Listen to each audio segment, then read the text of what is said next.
Perdona, Lola, no sé si está ya porque me pone que estamos en sesión de práctica. Sí,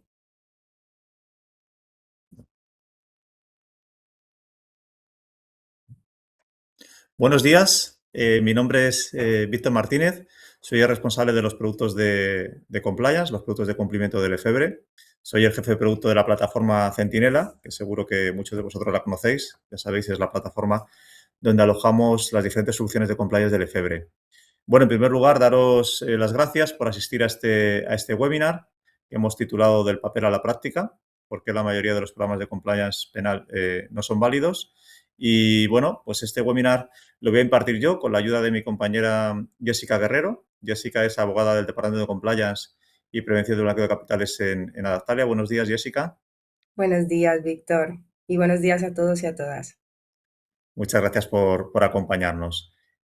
Bueno, antes de empezar, comentaros algunas cuestiones, vamos a decir, un poco de logística del webinar. Como sabéis, la duración del webinar es 1 hora. Trataremos de ser muy puntuales. Se está grabando la sesión, así que no hay bueno, pues no tengáis ningún inconveniente en el sentido de que os la vamos a mandar la semana que viene, la grabación de la sesión, junto con la presentación que vamos a utilizar. Y por último, comentaros que tenéis habilitado un chat, ¿vale? Para que nos podáis ir, bueno, pues ir escribiendo cualquier tipo de pregunta que vamos a tratar de resolverlas al final del webinar. Esperemos dejar unos minutos para ello y si no, veremos la manera de haceros llegar las respuestas quizás junto con la presentación y la oración que os comentaba. Bueno, pues ya sin más, nos ponemos en marcha. Vamos a ver el contenido del webinar. Vamos a refrescar de lo que vamos a hablar hoy. En primer lugar, mi compañera Jessica os va a comentar algunos de los principales errores de los programas de cumplimiento, ¿no? Cómo se pasa de ese paper compliance a ese sistema de compliance penal realmente efectivo y eficaz. Por mi parte, vamos a repasar una serie de resoluciones judiciales muy interesantes y que ya se hacen eco, ¿no? de ese escudo protector que puede ser o que podría haber sido un sistema de compliance penal si realmente es efectivo, ¿no? Para conseguir ese atenuante o eximente de la responsabilidad penal de la persona jurídica. En tercer lugar, volverá Jessica a comentarnos desde su experiencia casos reales, ¿no? Que llevan a cabo desde Adaptalia en cuanto a investigaciones internas y ese asesoramiento que ellos hacen en los procesos de certificación, sobre todo en la UNE 19601 nos centraremos hoy. Y para terminar, vamos a ver un ejemplo práctico de cómo implantar un sistema de compliance penal, bueno, pues realmente cumpliendo con todos los requerimientos, todos los requisitos que hemos presentado en el webinar de hoy. Y como os decía, al final, bueno, pues trataremos de resolver algunas de las preguntas que nos podáis trasladar. Bien, pues empezamos con el primer punto, pero antes, a modo de reflexión, os dejo estas preguntas, ¿no? Yo creo que es interesante que cada uno de vosotros, de alguna manera, ¿no? Y de manera interna, os respondáis a vosotros mismos sobre estas preguntas y así hilamos un poco con lo que se va a contar después en el webinar, ¿no? Os las leo si os parece rápidamente. Vuestro mapa de riesgos está actualizado en el último año, ha sido actualizado. ¿Quién supervisa realmente el funcionamiento del sistema y con qué frecuencia? ¿Puedes demostrar evidencias de control más allá de documentos? ¿Cuánto tiempo tardarías en preparar la documentación si mañana te lo pidiera un juez? ¿Has registrado alguna incidencia en el programa de cumplimiento en el último año? Si tuvieras un problema mañana, ¿estarías en condiciones de defender tu modelo como eficaz? Bien, creo que esta introducción está bien, ¿no? No sé si os ha dado tiempo a analizaros a vosotros mismos y así hará esto hilarlo con lo que os vamos a contar. Pues nada, todo tuyo, Jessica, empezamos con ese primer punto. Muchas gracias, Víctor. Bueno, pues precisamente todas estas preguntas que nos invitan a reflexionar conectan directamente con el concepto que vamos a analizar ahora y es la figura del paper compliance. Hoy en día muchas organizaciones tienen programas de compliance, programas de cumplimiento, pero en la práctica nos hemos dado cuenta que no son programas realmente eficaces. Me refiero a que tienen políticas, tienen códigos éticos, canales de denuncia, pero nada de esto influye en cómo se toman las decisiones. Y esto es importante porque en la práctica el problema no es la ausencia de herramientas, sino su falta de aplicación real dentro de la organización. Cuando los programas de cumplimiento no están realmente integrados en la estructura de la empresa, pierden su capacidad preventiva y acaban convirtiéndose en una mera formalidad. Y a esto es a lo que denominamos paper compliance, programas que existen formalmente pero que no funcionan en la práctica. En otras palabras, cumplir en el papel pero no en la realidad. Y el resultado, la consecuencia de esto es que el programa pierde su eficacia y no nos protege o no protege a la empresa frente a la responsabilidad penal. La siguiente diapositiva, Lola.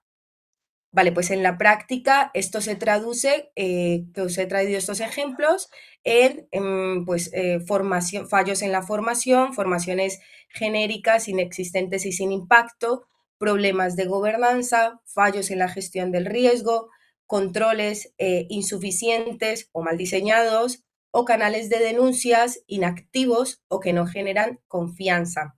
Veremos más adelante con más detalle cada uno de estos ejemplos, ¿vale?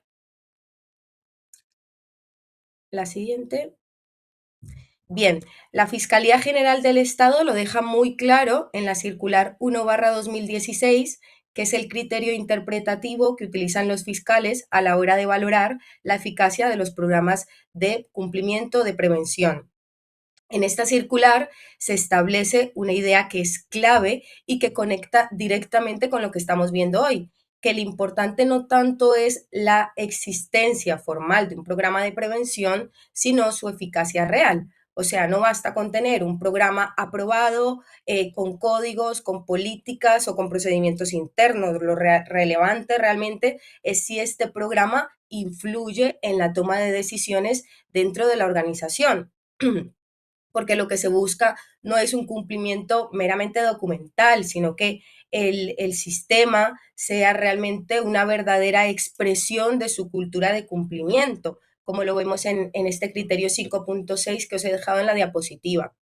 Y esto es muy importante subrayarlo porque en la práctica, cuando un programa no influye en cómo se comportan los directivos, en cómo se comportan las personas trabajadoras, pues pierde su valor como mecanismo de prevención.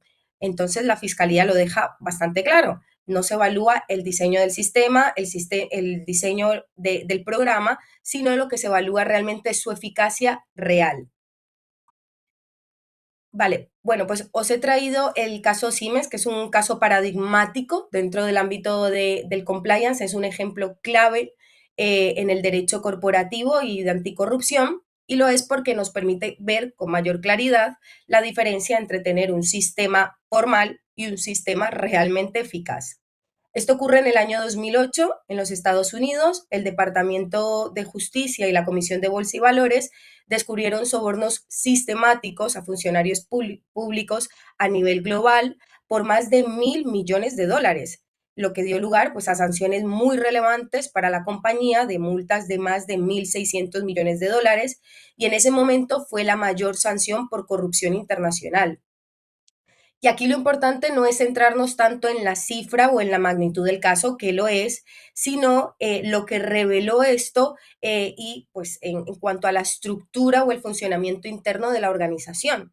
Veréis, o sea, Siemens tenía un programa de compliance o de cumplimiento implantado, normas internas, procedimientos, políticas, o sea, tenía una estructura formal de cumplimiento. ¿Cuál era el problema? Pues que en la práctica esos mecanismos no funcionaban de forma efectiva, es decir, existía sobre el papel, pero no prevenían ni detectaban las conductas que se estaban produciendo dentro de la organización. Por lo tanto, no existía realmente una cultura real de cumplimiento. Y esto es clave porque nos ilustra perfectamente la idea que estamos comentando en esta webinar, que el problema no es la ausencia de compliance, sino la eficacia real del sistema. Un compliance que no influye en la toma de decisiones, que no detecta riesgos, que no modifica comportamientos, pues deja de cumplir su función preventiva. Bueno, volviendo al caso, tras el escándalo, la compañía tuvo que hacer una transformación profunda de su modelo, reforzó el sistema de compliance a nivel global, estandarizó todas las políticas del grupo, impartió formación a todas las personas trabajadoras, creó mecanismos de supervisión y control y, en definitiva, convirtió el compliance en en el elemento central de su gobernanza corporativa. Y esto último es muy relevante porque el compliance dejó de ser un sistema accesorio y pasó a integrarse en la estructura de gobierno de la organización, que realmente sería lo ideal. Vale, la siguiente, Lola. Bueno, cuando analizamos por qué los programas de compliance fallan en la práctica, lo cierto es que con independencia del sector, del tamaño de la empresa, casi siempre nos encontramos con los mismos fallos. O sea, no son casos aislados, son fallos recurrentes en la mayoría de estos sistemas, ¿no? El primero de ellos son programas estándar. O sea, en muchos casos se implantan modelos de compliance que no están realmente adaptados a la realidad de las organizaciones, no tienen en cuenta el tamaño de la empresa, su actividad, su objeto social, o sea, su perfil de riesgo en definitiva. Y esto genera pues una consecuencia muy clara y es que el sistema puede existir formalmente, pero no está respondiendo a los riesgos reales a los que se enfrenta el día a día. El segundo fallo que nos estamos encontrando es la falta de liderazgo y el ejemplo desde la dirección. Y esto es súper importante, ¿vale? ¿Por qué? Porque la cultura corporativa se construye desde el liderazgo. Si la dirección no respeta, no impulsa, no refuerza el cumplimiento de las normas internas, pues el mensaje que está transmitiendo al resto de la organización es claramente inconsistente. El compliance no funciona de una forma aislada, o sea, depende directamente del comportamiento de quienes dirigen la organización. Y muchas veces este es el primer obstáculo que nos encontramos en el momento de implantar un modelo de compliance, ¿no? Por parte de la alta dirección, pues ese poco compromiso realmente con el sistema. Bueno, pues el tercer fallo que nos encontramos habitualmente es la ausencia de monitorización y revisión continua. Pasa que muchas organizaciones se diseña el modelo en un momento concreto, pero después no se vuelve a revisar, o sea, no se hace una supervisión o una verificación periódica del modelo. Y esto es un problema porque el entorno de riesgos no es estático. El entorno de riesgos cambia, evoluciona y el sistema se tendría que adaptar al mismo. Sin controles efectivos, sin auditorías internas o sin una revisión periódica, el compliance pues se termina convirtiendo en un sistema rígido que va a perder su eficacia con el paso del tiempo. Y esto nos lleva pues al cuarto fallo, que son controles ineficaces. Es decir, aquí el problema no es la ausencia de controles, sino su falta de aplicación real. Y precisamente es el punto donde el fenómeno, la figura del paper compliance la vemos con mayor claridad. Os he traído cuatro ejemplos, ¿vale?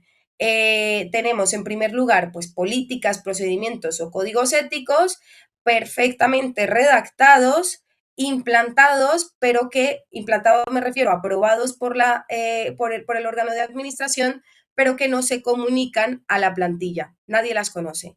Y esto realmente pues, tiene una consecuencia directa y muy importante, porque si la plantilla no conoce las normas, esas normas dejan de tener pues una eficacia real, ¿vale? En segundo lugar, otro ejemplo típico que nos encontramos son registros y herramientas que no se usan. ¿A qué me estoy refiriendo? Pues ejemplo, formularios de conflictos de intereses que nunca se rellenan, pese a haberse dado situaciones de este tipo, o registros de regalos, atenciones, invitaciones o beneficios similares que permanecen sistemáticamente en blanco. En definitiva, son, claro, herramientas diseñadas para asegurar la trazabilidad del cumplimiento, pero que no se están utilizando o que se utilizan de una forma meramente formal. En tercer lugar, encontramos también como ejemplo típico, pues controles que se diseñan correctamente, pero que no se testan ni se revisan, ¿vale? Y esto es muy relevante en la práctica porque muchas organizaciones implantan programas de cumplimiento, definen controles concretos, asignan responsables, pero después no existe un seguimiento continuo. Y claro, esto no nos permite comprobar si realmente esos controles están siendo eficaces, porque con el paso del tiempo esto puede cambiar. Nos encontramos, por ejemplo, controles anticorrupción que nadie revisa, auditorías inexistentes meramente formales o aprobaciones formales que se convierten en un mero trámite, ¿vale? Otro ejemplo típico es y muy importante, es el canal de denuncia, canales de denuncia que realmente existen en la organización, pero o no se utilizan. Incluso hemos visto organizaciones que cuentan con estos canales que no la tienen publicada en su página web o que la propia plantilla desconoce de su existencia, cuando debería ser un instrumento válidamente accesible y visible para toda la organización. En otros casos, el problema es distinto. El canal existe, pero no genera confianza. Se percibe como un mecanismo inseguro o sin garantías suficientes de confidencialidad o protección ante posibles represalias. Y aquí es importante hacer una matización relevante, ¿vale? Un canal de denuncias vacío no lo podemos interpretar automáticamente como una ausencia de irregularidades en la organización. De hecho, cuando no hay denuncias, lo relevante no es asumir que no hay problemas, sino preguntarnos realmente si el sistema está generando un entorno adecuado para que los trabajadores y trabajadoras puedan utilizarlo de forma efectiva. ¿Vale? Porque quizá lo que nos está diciendo esto es la falta de confianza en el propio sistema y en la capacidad de proteger al informante. Vale, la siguiente.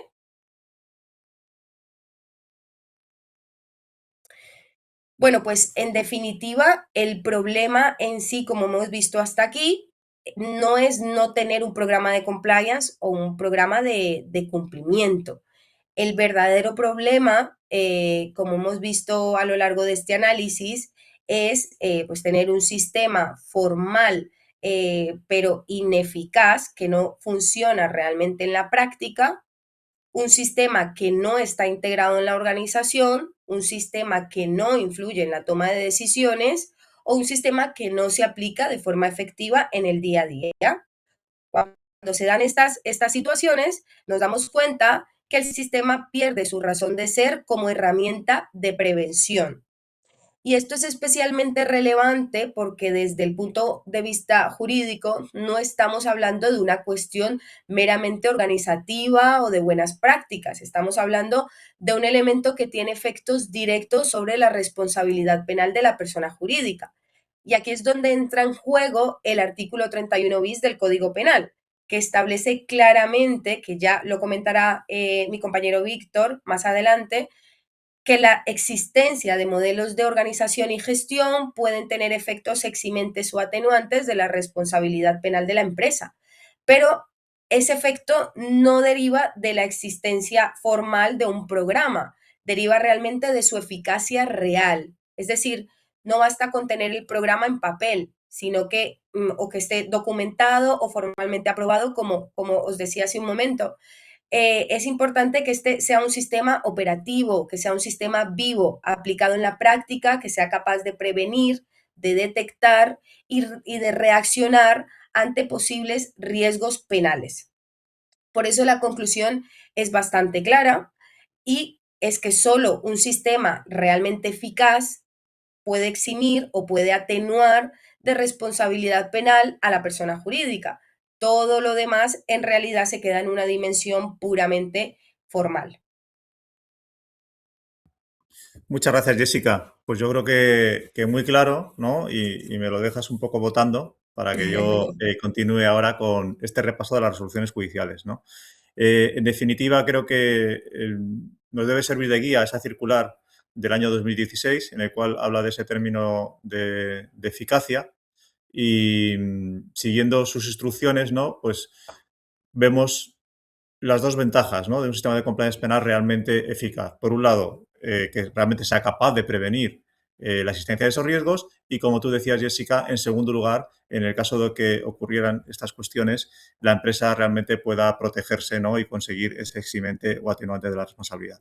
Entonces, en este repaso de esta selección de sentencias que he hecho, insisto, es una selección, pero sí que hay bastante ya resoluciones judiciales que se refieren a esto, vamos a ver las dos caras de la moneda. Vamos a ver casos en los cuales las organizaciones, las empresas, consideran que tenían un sistema de compliance implantado, pero los tribunales señalan que no es eficaz y, por tanto, se deniegan esos eximentes o atenuantes, ¿no? Y luego veremos también algún caso que, a la inversa, ¿no?, sí que la resolución judicial considera que ese sistema de compliance implantado en la empresa realmente cumplía con los requisitos del artículo 31 bis. Me gusta siempre empezar recordando esta sentencia que todos conoceréis, esta sentencia que yo llamo de cabecera, esta sentencia del Supremo 154/2016, que condena a una persona jurídica por acreditada ausencia absoluta de instrumentos para la prevención de delitos, ¿no? Pero además esta sentencia es muy importante porque aborda y deja, de alguna manera, sella los pilares a los que se refiere este artículo 31 bis y es una sentencia muy interesante.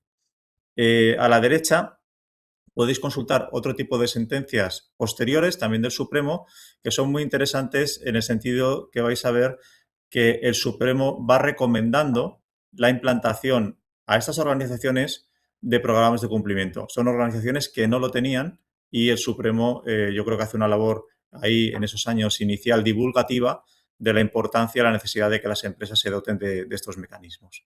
Bien, vamos a ver ahora alguna más en detalle en la siguiente slide. Bien, esta primera, de la Audiencia Provincial de Valencia, os pongo un poco en situación. En unas diligencias previas, el Juzgado de Instrucción número 8 de Valencia requirió a la empresa Lecnor para que aportara documentación de su modelo de organización y gestión para prevenir delitos, canal interno de denuncias y, en su caso, la certificación sobre acuerdos del Consejo. Esta empresa no aportó lo requerido y presentó certificados que el juzgado consideró insuficientes por no contener los programas de control, supervisión y prevención solicitados. Y la sentencia, aquí en este caso, lo que viene a señalar es al compliance como un elemento que puede operar a favor de la persona jurídica y que en ningún caso puede suponer una prueba incriminatoria, ¿no? Y destaca que todos los elementos del compliance que se presenten pueden ser tratados con un informe forense y servir como atenuante o eximente. Entonces, en ese sentido, es correcta la obligación legal de pedir por parte del tribunal esta información y en ningún caso va a ser una vulneración de los derechos fundamentales de la persona jurídica. La segunda sentencia es de la Audiencia Nacional y es muy interesante porque es de la sala contencioso, no es de la sala penal.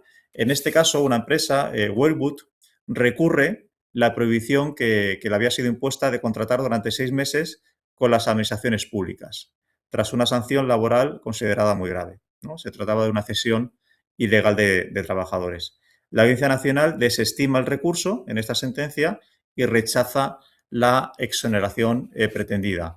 Y lo hace porque señala que no es suficiente la mera existencia de documentación o programas genéricos, como nos comentaba Jessica, y bueno, no encuentra ese compliance realmente implantado y efectivo, ¿no? E incluso habla de que recogen todas estas políticas que presentan principios generales vagos sin una demostración de cambios reales respecto a cuando se produjo ese riesgo penal, ese delito.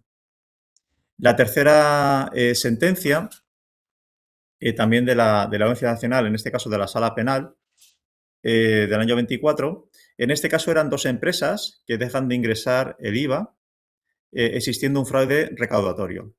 Se demuestra aplazamiento sin intención de pagar, ventas no declaradas y un aumento artificioso del IVA soportado. Se condena a las personas físicas, pero también se condena a las personas jurídicas por 3 delitos agravados contra la hacienda pública. Se señala que el delito se comete en beneficio de la persona jurídica. Ya sabéis que esto es uno de los requisitos que señala el artículo 31 bis. Tiene que haber un beneficio directo o indirecto para que sea condenada. Y se aludió, una de las empresas se llamaba Nespi, aludió a la existencia de un sistema de compliance. pero no quedó acreditada su virtualidad ni su aplicación y no operó, no consiguió que operara como factor de exención o atenuante, y de hecho se impusieron multas a la persona jurídica del doble de la cuota defraudada por anualidad y la pérdida de subvenciones, beneficios e incentivos por 3 años, ¿no? Entonces, aquí vemos un caso muy claro en el cual existe una condena en la cual no se le puede aplicar el eximente o el atenuante a esta empresa, que sí que parece ser que tenía un sistema de compliance, pero el tribunal considera que es un sistema de compliance no eficaz en los términos del artículo 31 bis y de la circular de la Fiscalía. Vamos a ver otro paquete de sentencias. Tenemos aquí esta del Tribunal Superior de Justicia de Cataluña. En este caso, la empresa interpone un recurso contencioso administrativo contra la denegación a su solicitud de revisión para que le sea levantada una serie de prohibiciones de contratar impuestas por la Autoridad Catalana de la Competencia. Y lo que hace aquí el Tribunal Superior de Justicia, es desestimar el recurso al considerar que el programa de cumplimiento presentado no resulta suficiente, ¿no? Es un caso parecido a los que estamos comentando durante toda la mañana, ¿no? Consideran que son elementos formales, que no son elementos efectivos, y la mera presentación de un programa con futuros compromisos no basta e, insisto, le deniegan el levantamiento de esa prohibición. La siguiente es del año 25, veis que es bastante reciente, junto con la anterior también era del año 25. Esta es de la Audiencia Nacional de la Sala Penal, y en este caso la sentencia lo que hace es enjuiciar una trama vinculada a contratos públicos de eficiencia energética en varios ayuntamientos. Existe manipulación de pliegos, intercambio de información reservada y pago encubierto de comisiones. La Fiscalía acusa expresamente a la persona jurídica, a una de esas empresas, con base en el artículo 31. Hay un beneficio directo, y entre los delitos está el delito de cohecho, que sabéis que está dentro de la lista del artículo 31 bis. Se concluye que los mecanismos éticos y de anticorrupción que esta empresa tenía eran formales, pero ineficaces. O sea, una vez más estamos ante el mismo caso. Este nos da bastante información porque, fijaros, esta empresa nos cuenta que contaba con un modelo de cumplimiento normativo desde el año 2006, con una carta ética, incluso había una figura responsable de ética y cumplimiento, había políticas, canales de denuncias, habían hecho formaciones a empleados y directivos, procedimientos específicos para la contratación, en fin, una serie de cosas que no son suficientes, debían estar en un aspecto formal, o bien, que creo que también es una cuestión que tenemos que poner encima de la mesa en este webinar, es importante que luego podamos evidenciar la eficacia del sistema. Cuando llegamos a estos puntos, es necesario que podamos evidenciarlo, que podamos probar que efectivamente es una implantación real, ¿no? A mí me gusta este refrán de no solo hay que ser bueno, sino parecerlo. Aquí se podría aplicar, oye, hay que hacer las cosas bien, pero además tengo tener la capacidad de poderlo demostrar llegados a este punto. Bien, vamos con la siguiente. En este caso, se trata de una serie de un auto de la Audiencia Penal de este año, del año 26. En este caso, este auto confirma seguir con el procedimiento abreviado contra el BVA por indicios de cohecho continuado y revelación de secretos, y rechaza el sobreseimiento, que es lo que se solicitaba. Considera indiciariamente que el modelo de prevención pudo ser ineficaz al dejar fuera de control a la presidencia ejecutiva y a la alta dirección. Aquí quiero poner el foco en dos cuestiones. Una, de nuevo, este auto nos vuelve a poner el foco en la eficacia real, en este caso mencionando expresamente a los controles internos, pero aquí nos viene muy bien para hilar lo que nos ha comentado Jessica de la importancia de que realmente el sistema de compliance esté arraigado en la cultura ética de la empresa, ¿no? Que no sea meramente formal, y esto hila con esa expresión que habréis escuchado, ¿no? Del tone at the top, que es que los primeros en que deben ser ejemplares sus comportamientos son pues los directivos y la alta dirección, ¿no? En este caso, excluía expresamente los sistemas de prevención a la presidencia y a la alta dirección, con lo cual es todo lo contrario, ¿no? Entonces, aquí es muy importante enfatizar esto. Los líderes no solo deben de comunicar la importancia de la prevención y de los modelos, sino que realmente tienen que ser ejemplos en sus acciones de esta integridad. Y ahora sí, os quería traer dos sentencias de absolución de la persona jurídica. Es verdad que no es porque sean capaces de demostrar la implantación de un modelo de compliance, pero creo que son igualmente interesantes. La primera es una sentencia del Supremo de la Sala Penal del año 25. En este caso, se absuelve a la persona jurídica por un delito de estafa, ¿vale? Aunque había sido condenada en primera instancia. Se mantiene la condena por delito de estafa al administrador, pero se absuelve a la persona jurídica. Y aquí lo que me parece interesante es que trae este concepto en el sentido de que rechaza que pueda haber una imputación automática basada en la conducta del administrador, ¿no? En este caso, lo que se solicitaba es que tenía que haber una relación en el sentido de que se pudiera demostrar que el sistema de cumplimiento o el programa había fallado, ¿no? Y la segunda, también del Supremo, del año 24, lo que hemos comentado en algún momento, ya durante la mañana, ¿no? La necesidad que para que se atribuya una responsabilidad penal a la persona jurídica, que lo deja muy claro, tiene que redundar en un beneficio directo o indirecto a la entidad. En este caso no se acredita y, por tanto, no se le condena.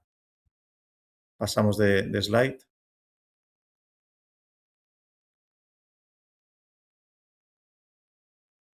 Vale, y aquí tenemos una serie ya de casos muy interesantes porque aquí sí que se consigue de alguna manera que aplique esta exención de la responsabilidad. En este caso, lo consiguen para que conseguir el sobreseimiento en la causa, ¿no? Son tres autos. El primero es del Juzgado Central de Instrucción, es del año 2017. eh, Fue bastante conocido, seguro que os suena. En este caso, una de las partes, Deloitte, consigue el sobreseimiento de la causa, ¿no? Y fijaros, os he puesto el literal de la sentencia porque es muy, muy claro, ¿no? Aquí señala que sí que prueba, ¿no? Que han aportado sobradamente, señalan que cuenta con un manual de compliance que cumple con los requisitos expuestos, así como para que su gestión se cuenta con suficientes herramientas, importante el tema de los recursos, políticas, protocolos que componen su sistema, ¿no? Y además señala que hay medidas de vigilancia y control, y esto es muy importante la palabra que también yo creo que ha dicho Jessica al principio, que son idóneas, ¿no? Están adaptadas a lo que es la actividad de la organización. El segundo auto, que es del año 21, en este caso el Ministerio Fiscal recurrió el sobreseimiento provisional respecto a Indra, pero no, la Audiencia Nacional lo confirma. Lo confirma al constatarse la implementación y ejecución eficaz de nuevo de un modelo de organización y prevención de riesgos penales, ¿no? Aquí sí que consigue este efecto. Y el tercero que os traigo, que es del Juzgado Central de Instrucción número 6, del año 2021 también, el que se denominó caso Tandem, que igual también os suena y lo conocéis. En este caso es CaixaBank y Repsol el que consigue el sobreseimiento de la causa, porque bueno, son capaces de acreditar ambos que cuentan con un sistema de compliance penal, pues lo que señalo, ¿no? Que pueda acreditarse que existe una cultura de cumplimiento y medidas adecuadas para evitar los delitos que se investigaban. Entonces, aquí vemos la otra cara de la moneda. Hemos visto varias empresas que, bueno, trataban de hacer valer su sistema de compliance para conseguir ese eximente o esas medidas y no lo consiguen. Y aquí el efecto contrario. Si pasas, por favor, Lola, doy paso a Jessica con la tercera parte del webinar. Gracias, Víctor. Muy interesante las sentencias que nos has traído. Bueno, a ver, en el día a día es habitual que se produzcan situaciones o conflictos dentro de nuestras organizaciones, que cuando el sistema de compliance funciona, se canalizan internamente a través de una investigación. Y es precisamente ahí donde se pone a prueba su eficacia antes de que el asunto pueda escalar vía judicial.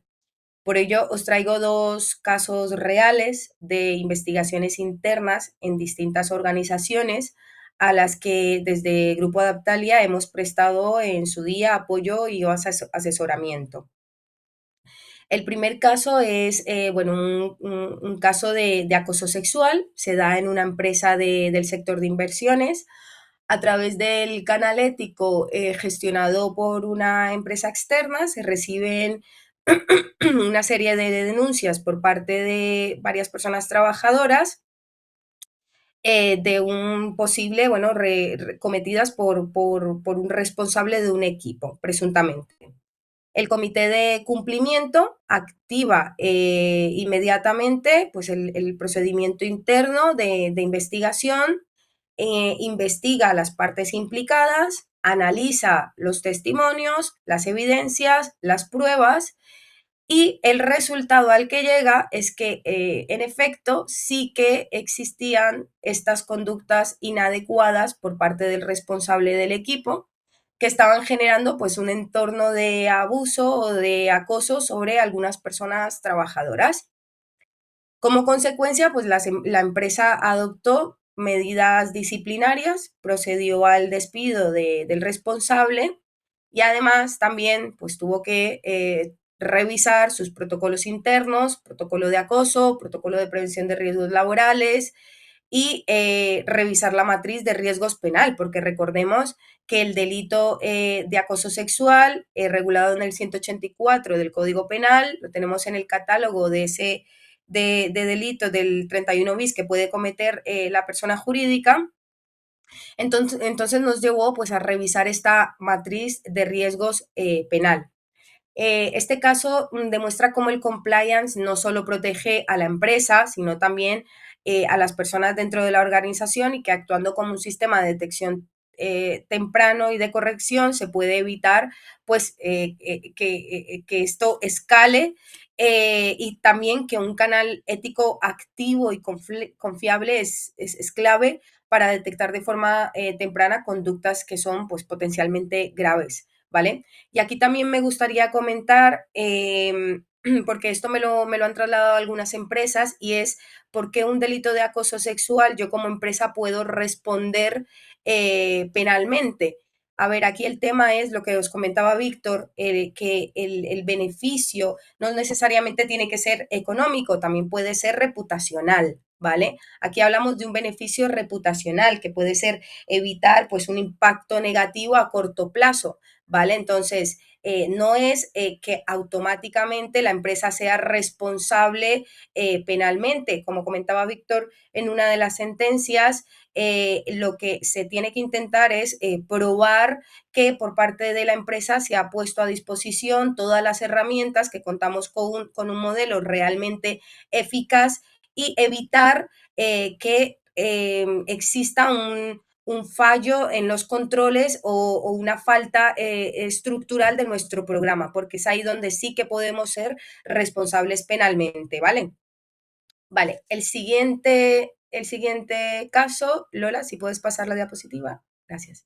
Vale, el siguiente se da en una empresa del sector servicios. Se detectó una irregularidad en el área de contabilidad. Un empleado estaba pues falsificando facturas que estaban generando pues un perjuicio económico de aproximadamente 30.000 euros. Gracias a la existencia de un sistema de compliance que realmente estaba funcionando muy bien, esta incidencia fue detectada y se comunicó al comité de cumplimiento, que activó, bueno, pues el procedimiento interno y abrió una investigación junto con el responsable del área afectada. El resultado de esta investigación pues confirmó que en efecto sí que se estaba dando esta conducta fraudulenta y la empresa procedió pues al despido disciplinario del empleado y afortunadamente pues pudo recuperar el importe sustraído. Este caso nos permitió pues revisar el mapa de riesgos y reforzar los controles internos en el área financiera. Este ejemplo muestra también algo clave y es que el compliance es operativo cuando permite detectar, investigar y reaccionar antes de que el problema escalara más, ¿vale? Vale, la siguiente. Gracias, Lola. Vale, bueno, pues otro ámbito clave que queríamos comentar en esta sesión es la certificación de los sistemas de gestión de compliance conforme a la UNE 19601. En este tipo de procesos el enfoque no está solo en cumplir el estándar, es demostrar que el sistema es realmente operativo, que funciona en la práctica y que está alineado con los riesgos de la organización. Por eso, desde nuestra experiencia, uno de los elementos más críticos en las empresas es el análisis de riesgos, ¿vale? El análisis de riesgos tiene que estar bien definido, tiene que estar adaptado a la realidad de la organización. No puede ser un modelo genérico o replicado, ¿vale? Esto obedece a lo que comentábamos anteriormente de los programas estándar. Tenemos que tener en cuenta el sector de la empresa en la que opera, las relaciones internas, las relaciones externas, para poder perfilar al máximo el riesgo de cada organización. Y aquí es donde fallan muchas de las empresas, porque en muchos casos pues se identifican riesgos, pero no se sabe realmente cómo se ha valorado, qué criterios se han tenido. Por ejemplo, no basta con decir que un riesgo es alto, tenemos que explicar qué significa esto, si depende de la frecuencia, si depende del impacto económico, de la exposición al área, del sector en concreto. Si esto no está definido, el sistema pierde consistencia desde el inicio, porque no tenemos unos criterios claros. El segundo elemento es la metodología, ¿vale? Es decir, cómo se conectan los riesgos con los controles. Y aquí el problema habitual es que existen riesgos identificados, pero los controles no están realmente vinculados a ellos. Por ejemplo, una política anticorrupción puede existir formalmente, pero si no tenemos controles asociados ni evidencias de su aplicación, pues no nos sirve como mecanismo real de mitigación. Por tanto, el valor aquí no está en tener documentos, sino demostrar que cada riesgo tiene una respuesta efectiva dentro del sistema. El tercer elemento, que es muy importante, es el seguimiento, que ya lo hemos hablado a lo largo de la sesión. Si el sistema no se revisa ni se mide, pues queda obsoleto, ¿vale? Esto es habitual, pues sistemas que se diseñan muy bien, perfectamente redactados, con documentos y políticas perfectas, pero que pues no evolucionan con la organización, ¿vale? No basta con haberlo implantado. Recordar, tenemos que demostrar que se mantiene siempre vivo. Y el cuarto elemento es la formación. Y no hablamos pues de una formación formal, sino de una formación efectiva. No puede ser una formación genérica, tiene que ser una formación específica en compliance. Aquí no basta con enviar un documento o un PDF y dar por hecho que tenemos la formación check. Tenemos que demostrar que se ha impartido, que se ha llegado a la plantilla, que realmente han comprendido realmente las obligaciones que tienen, ¿vale? Que esto se suele hacer a través de test. Si la formación no se interioriza, el sistema pierde una parte esencial, muy importante, de su eficacia preventiva, ¿vale?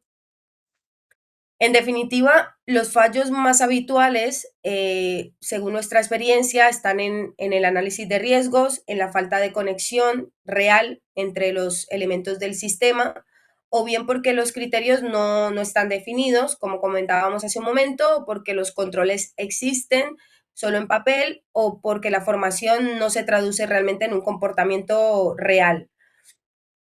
Por esto la certificación no es un trámite o un sello, o sea, es una validación de que el sistema realmente funciona, que está alineado con lo que establece el artículo 31 bis del Código Penal, con lo que ya ha venido diciendo la Fiscalía General del Estado y los tribunales.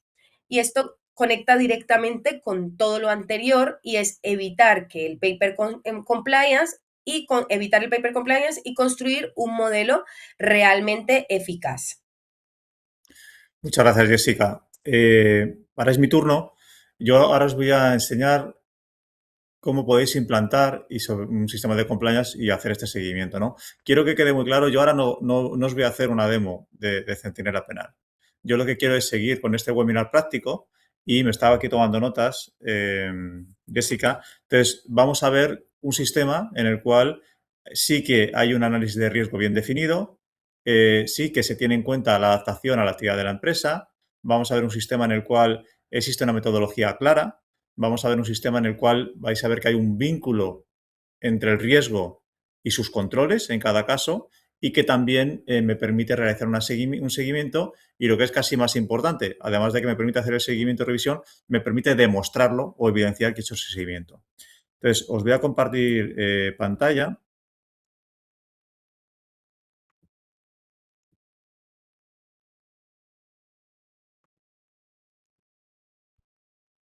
Y en estos últimos minutos os voy a hacer este ejemplo práctico. Entonces, en este caso es Centinela, es una implantación de un sistema de compliance penal.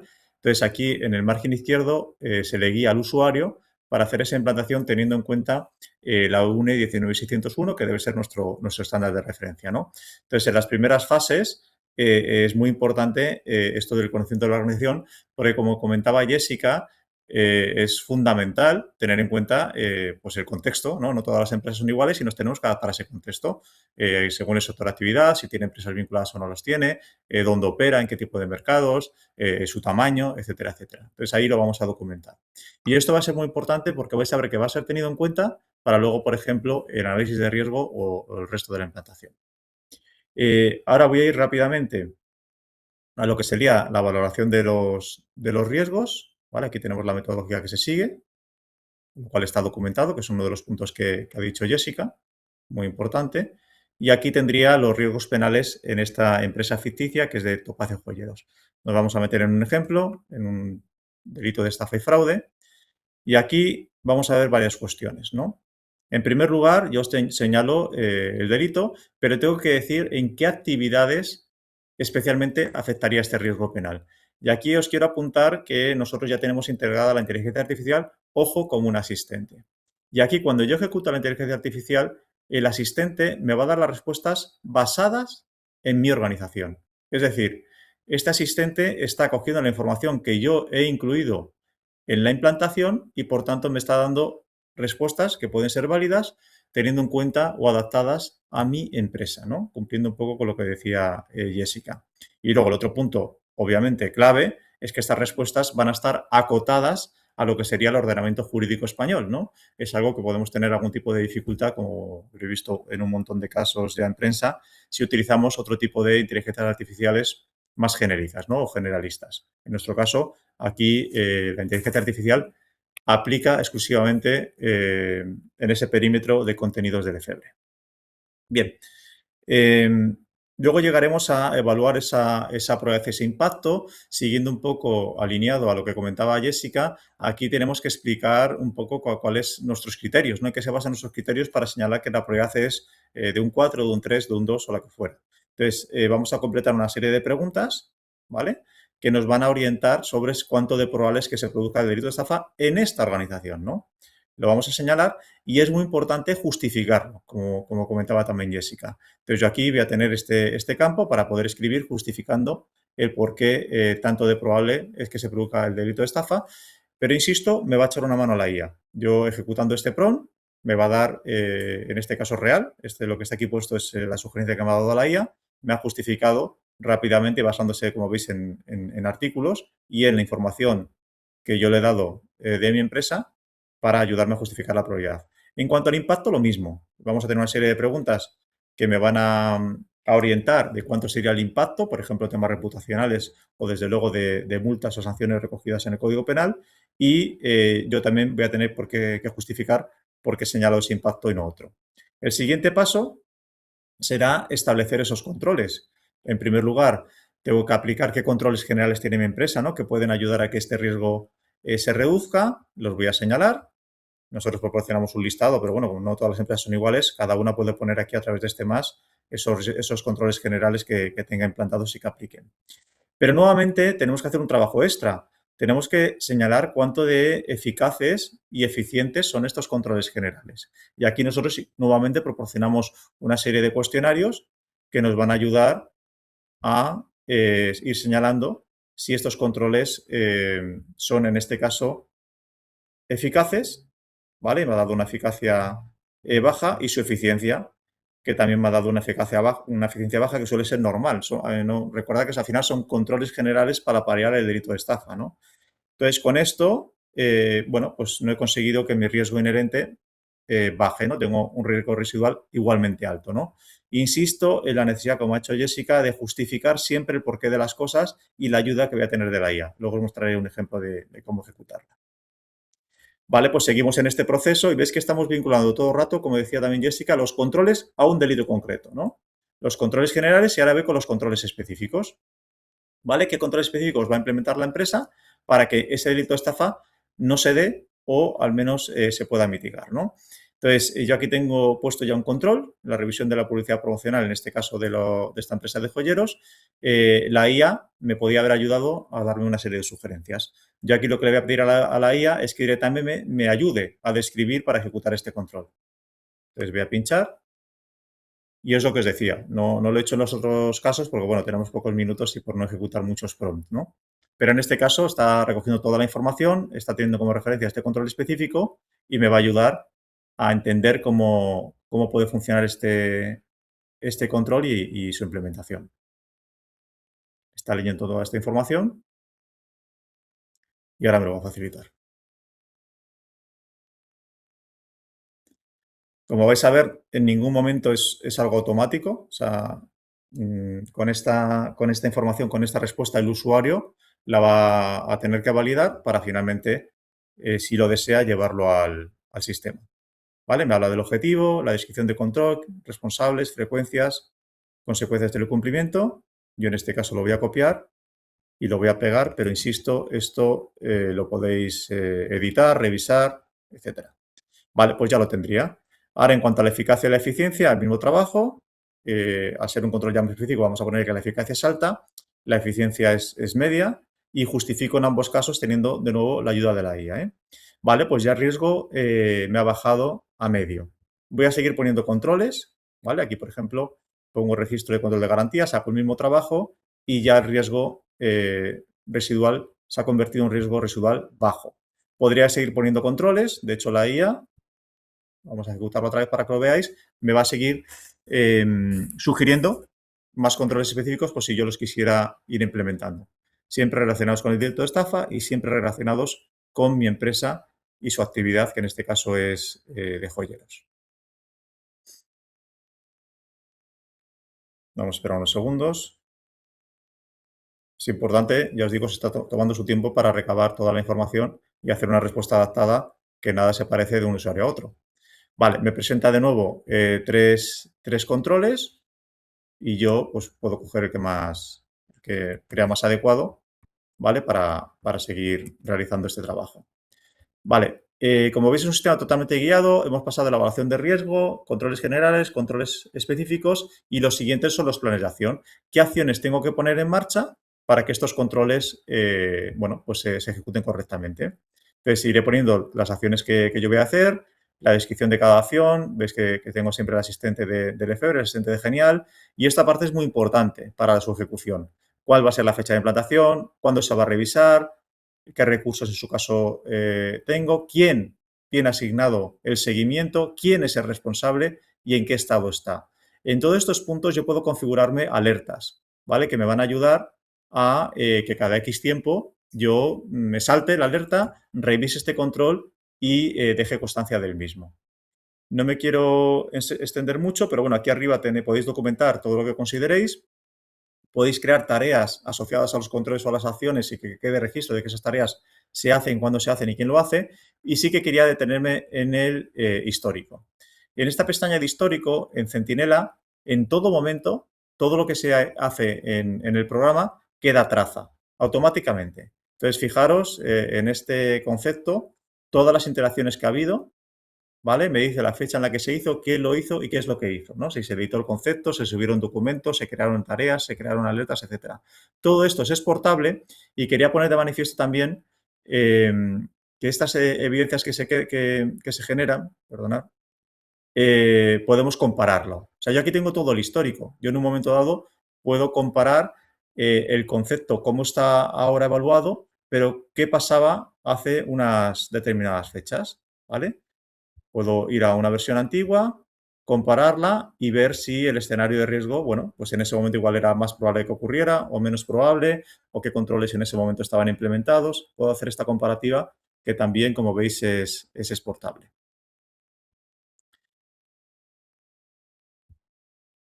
Vale. Bien, lo siguiente sería documentar todos los manuales, ¿vale? Puedo tener aquí registrado. Aquí quiero en esta sección hacer hincapié en el tema del registro de incidencias.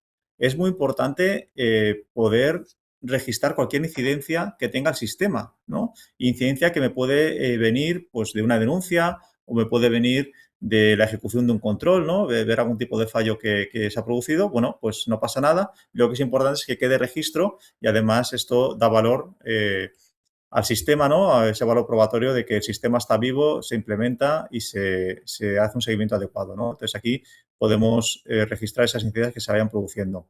Y ya para terminar, en esta parte quiero insistir en la parte de evaluación de desempeño y el seguimiento y análisis, que es lo que os comentábamos durante toda la mañana, ¿no? El sistema tiene que estar vivo y aquí lo que vamos a hacer es dejar registro de ese seguimiento que se va realizando.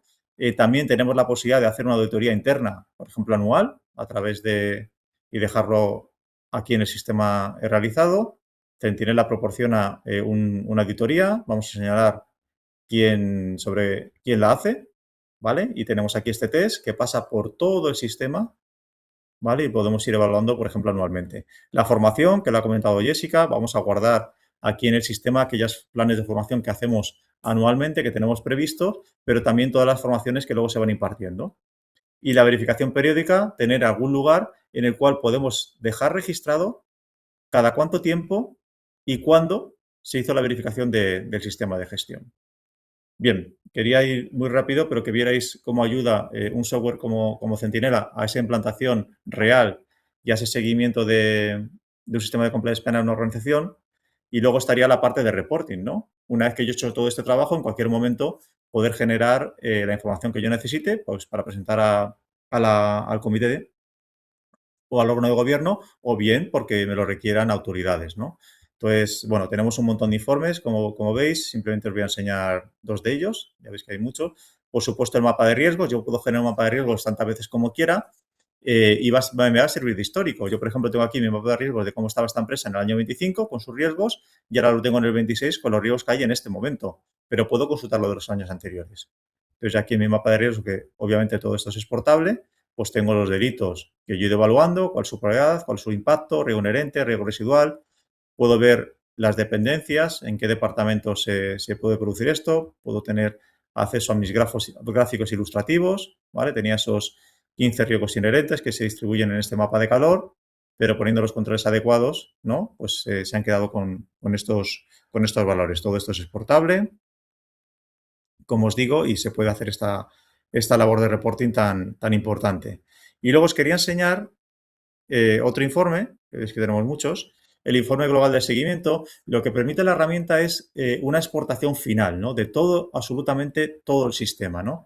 Esto es muy útil cuando se hace la primera implantación, pero también es muy útil cuando se va haciendo esas revisiones anuales, ¿no? Si no ha pasado nada de impacto antes y poder volver a ejecutar este informe, ¿no? Tenerlo documentado. Entonces, en este informe, que está en Word, ¿vale? Este es en PDF, pero lo emitimos siempre en Word, para que podáis hacer los cambios que queráis, directamente me ha hecho una exportación de todo el sistema, de todo el sistema. Me ha recogido todo el contexto de la organización, toda la parte del organigrama departamental y por aquí más abajo, es que es muy extenso, como no puedo de otra manera este informe, me va a empezar a coger todos los riesgos, todo el análisis de riesgos, toda la justificación, ¿no veis? Que yo he ido haciendo de su impacto, de su probabilidad, el riesgo inherente, los controles asociados, en fin, es una exportación de todo el sistema. Y bueno, veo que justo ahora mismo son las 11, yo creo que podemos extendernos unos minutos y, y ver Nos qué preguntas preguntaban podemos por tener. el chat, Víctor, Sí, si el sistema de Centinela de compliance penal incluye el servicio del canal o son productos independientes. está incluido en el propio sistema. Tenemos muchas organizaciones que en su propio sistema con Centinela también utilizan el canal de información interna. Tenemos otras organizaciones que tienen Centinela penal, pero por la razón que fuera, el canal de denuncias lo tienen ya implementado externamente. Bueno, pues en ese caso se puede documentar esa información en el compliance penal y listo. Pero sí, viene incluido. Parece que hay alguna pregunta más. Esta yo creo que es más para ti, Jessica. Dice, mira, es algo con lo que hemos visto en la demo.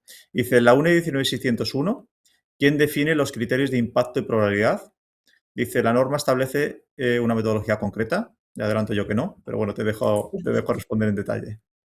Sí, en efecto, o sea, no hay una metodología cerrada, no tenemos unos criterios tasados de impacto y probabilidad. Lo que se exige es que sea la propia organización la que los defina de forma coherente, documentada, consistente con la realidad y con el perfil de riesgo de cada empresa. Eso es lo importante, que esté muy bien justificada, ¿vale? Y mira, te hago llegar otra pregunta. Esta, además, a nosotros también nos lo hacen mucho. Dice, en vuestra experiencia, ¿las empresas en qué se están certificando? ¿Más en la 19.601 o en la 37.301 de sistemas de gestión de compliance? ¿Cuál sería vuestra recomendación? A ver, en nuestra experiencia, la mayoría de organizaciones en España se están certificando más en la UNE 19.601, ¿vale? Si bien la 37.301 pues está creciendo de forma sostenida y clara, sobre todo en organizaciones que tienen una visión pues internacional, ¿vale? O sea, en grupos empresariales, en empresas con actividad internacional, pero la UNE 19.601 pues está de momento más dirigida a empresas medianas, pequeñas, sectores regulados y recordemos que es la que está alineada con el artículo 31 bis del Código Penal, ¿vale? Eso es importante. Sí, yo diría que no, que además son complementarias, Y pueden además ser son complementarias complementarias de alguna forma, y yo sí. creo que igual sí opera más en función de si tu mercado es nacional, ¿no? O Ujú. es más allá de nuestras fronteras. Vale, a ver si puedo rescatar alguna pregunta más. Mira, tenemos una más.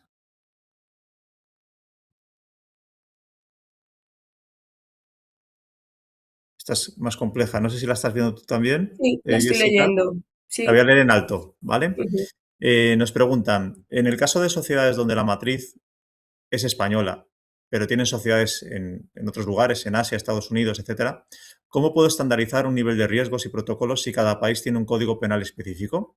Claro. Esto me cambiaría el mapa de riesgo de cada filial y debería hacerlo individuales, pero ¿cómo podrían estandarizar como política de grupo? Claro, a ver, en este caso sí que lo recomendable es tener una matriz de riesgos en España, ¿vale? Porque esta matriz de riesgos estaría alineada con el catálogo de delitos del 31 bis del Código Penal, que es el que genera responsabilidad penal para la persona jurídica.